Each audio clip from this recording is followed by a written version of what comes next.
Oh my goodness. I am so psyched for this dish. I loved Hasselback potatoes. Remember we used to make those? Yes. They were so good. Well, let's do butternut squash and then it'll be keto. Right. So we are making a butternut squash Hasselback style with a savory brown butter sauce. That sounds amazing. Welcome to the Hungry Heat channel. Yeah, I'm sorry. I'm just in shock of all this. I just got off work and she surprised me with this dinner. So let's reset for a second. Sorry. Hey, yo. Welcome to the wonderful world of Hungry Heat. I am in shock right now, y'all. This woman is amazing. Thank you, thank you, thank you. Typically, I try and come up with all the content and the ideas for all this stuff, but here lately she's been taking over and doing stellar with it. We almost need to rename the channel, I believe. It's fall. This is my season. Yeah. This is where I thrive. But if you're new here, every Friday night, 6:30 Central, we cook up an entree, maybe a couple of snacks. We'll show you how to do it. Then we spend the rest of the evening just chewing the fat with all of our friends in the Hungry Horde. We hope you can tune in sometime. We'd love to have you over for dinner. and if you are new here and you love butternut squash, hit that thumbs up, y'all. Yes. And go ahead and hit subscribe because we'll have all kinds of recipes. And let's just get into it and show them how to make this. Let's do it right now. So here's our beautiful butternut squash. This is just slightly over a 2-pound squash. So just adjust the time as needed. But y'all, I'm so excited about this recipe. I loved Hasselback potatoes back in the day. So I'm excited to try it with the butternut squash. So what we're going to need to do is cut this in half, take out the seeds, and then skin the whole thing. Peel the skin off. And then we're going to roast it. So you go ahead, while you're doing all that, get your oven preheated to 400 degrees. So then we can roast this baby and then get some Hasselback going.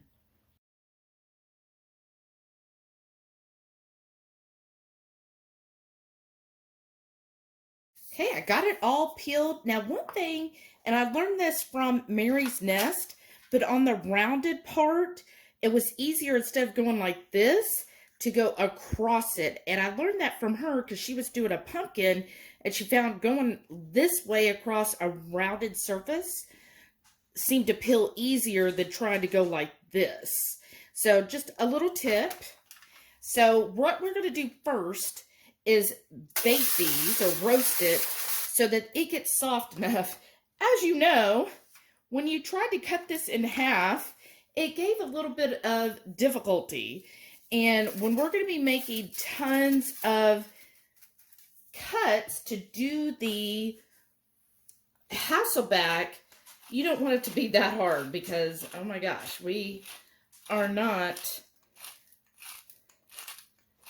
like really, I was trying to think of, what's the name of the person who's really strong with doing things?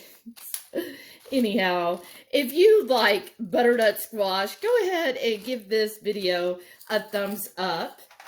And then what I'm doing is just, and you can see I'm reusing one of my aluminum foils because that's how we roll here. But I'm just seasoning it just simply with salt and pepper.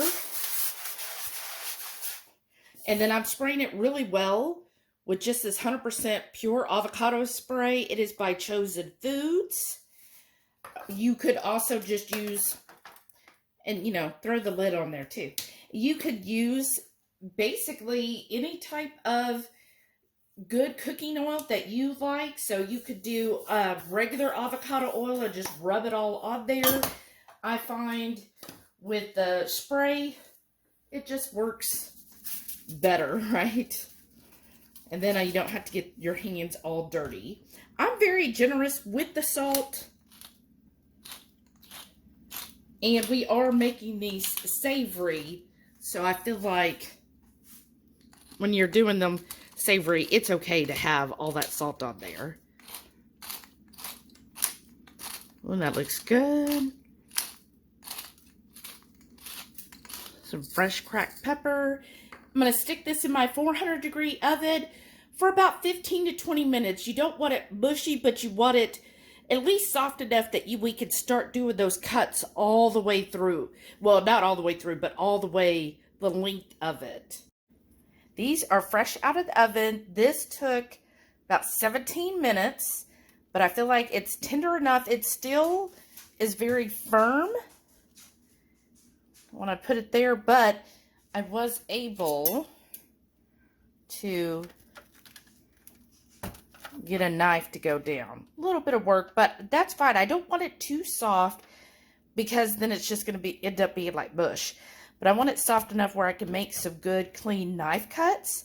So what we're going to do is let these sit here and cool down a bit. Right now it's too hot to handle, so probably about 5-10 minutes for them to cool. And then we're going to start hassling. So they've cooled down. What I'm going to use, now you could do chopsticks, or I'm just going to use a butter knife. You know, get one that's a little raised. You want to kind of give about an 1/8 of an inch or so. So you don't want to be slicing all the way to the bottom. So you're going to hold it and just do really as thin as possible.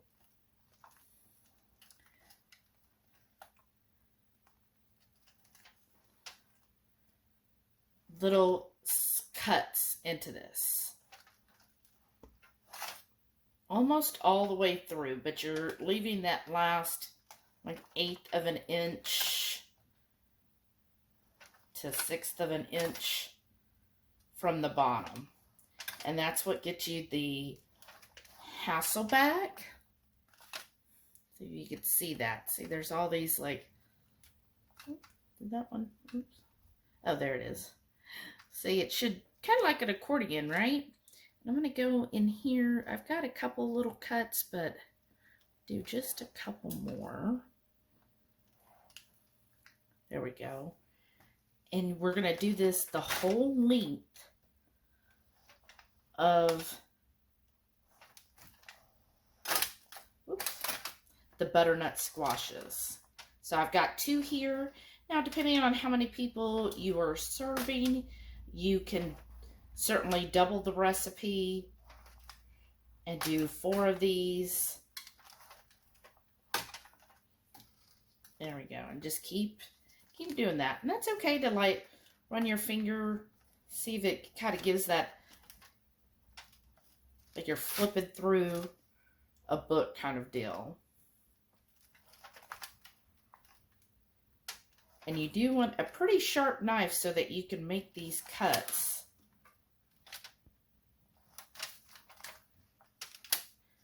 There we go. I'm going to keep doing this until I've got both of them cut through.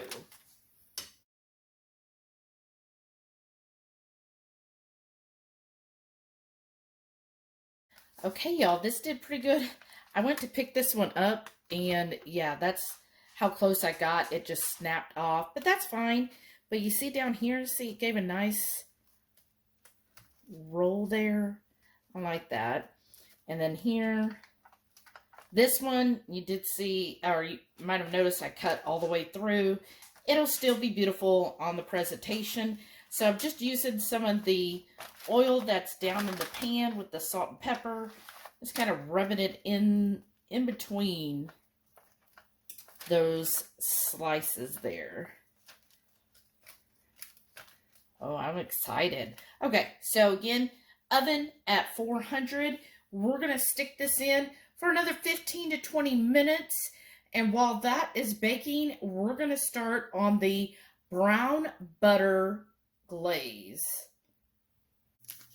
So for our brown butter sauce, which I have done this in another recipe, I'm going to do a whole stick of butter. And it's best if you can do it in like a stainless steel, something where you can see the actual color of it. And then, whew, that is a hot skillet. We're just going to keep stirring this. The main thing is you got to stir it, stir it, stir it, stir it. Whisk, whisk, whisk. And look, that is so hot, that butter already halfway melted. I'm just stirring that about. And I always use unsalted butter. So anytime you see our recipes and it says to use salt, you know, adjust if you are using salted butter. Because I know some of you only use salted butter. So then you want to adjust so that it's not too salty. So we're going to keep whisking this. Should take about 4 to 5 minutes for it to actually brown. And then the spices, which I have the recipe below, but the spices you're going to want for this savory topping is sage. That's the main one. So rosemary, cardamom. I love cardamom. If you're not a fan, you can definitely leave that out.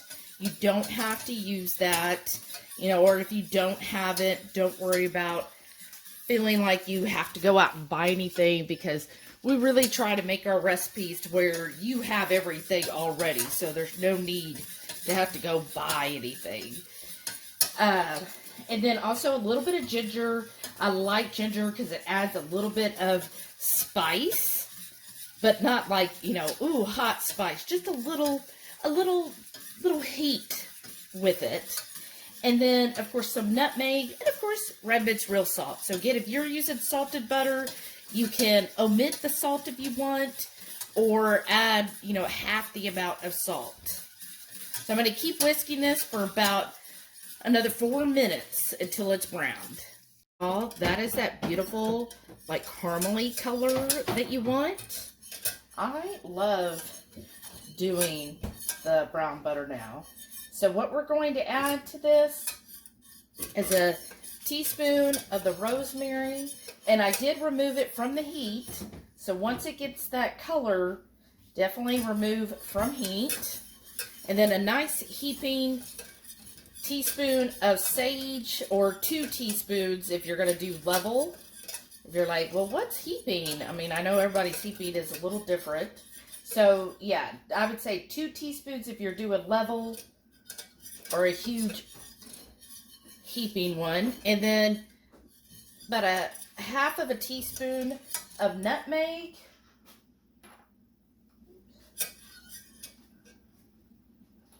Try to get that. So 1/4 of a teaspoon of ginger. Let me get my...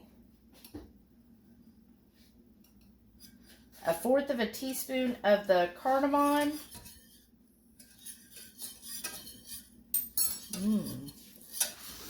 Oh, it smells good. And then I'm just going to, probably a good teaspoon of salt. Let's keep stirring that. And then I'm just going to taste a little bit, y'all. Let's see what this tastes like. Oh gosh, that is so good. It's so warm and savory tasting. It's gonna be so good on that butternut squash. So the butternut squash has about 4 more minutes. So I probably should have waited another couple minutes to do this. That's okay. We'll go ahead, let this, of course, cool down, and then, but not cold, you know, you still want it nice and warm, so you drizzle it on top. There we go. All right, the butternut squash, I did it a total of 22 minutes. Just felt like it could be a little more tender. I wanted it really tender, y'all. I'm super excited. I'm going to put it on a plate and then show you how to do the brown butter. So we've got this plated up. And then you're just going to take your brown butter, about half of that, just kind of pour it over.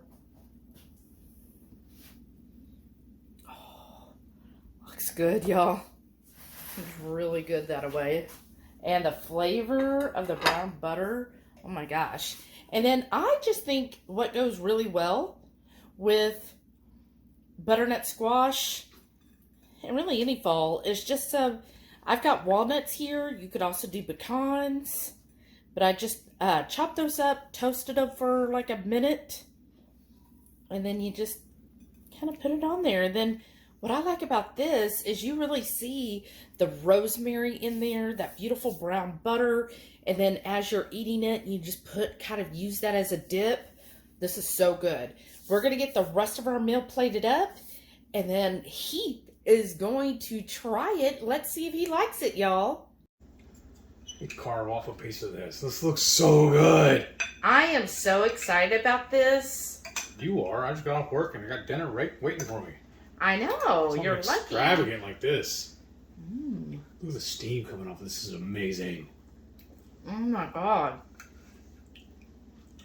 Oh my gosh. Oh man. Mmm.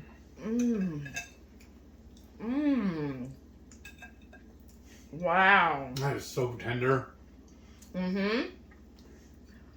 Oh man, that browned butter just gives it such a great depth of flavor, and then all of the seasonings is just so warm. This is like a perfect fall meal. Like perfect for fall. It's perfect anytime. What are you talking about? Wow. That is money. That is so good. It is divine. And what a cute presentation. Yes. So, like, if you're doing Thanksgiving or Christmas and you, like, want to do something different, but, you know, like, usually Thanksgiving you do, like, 50 different sides.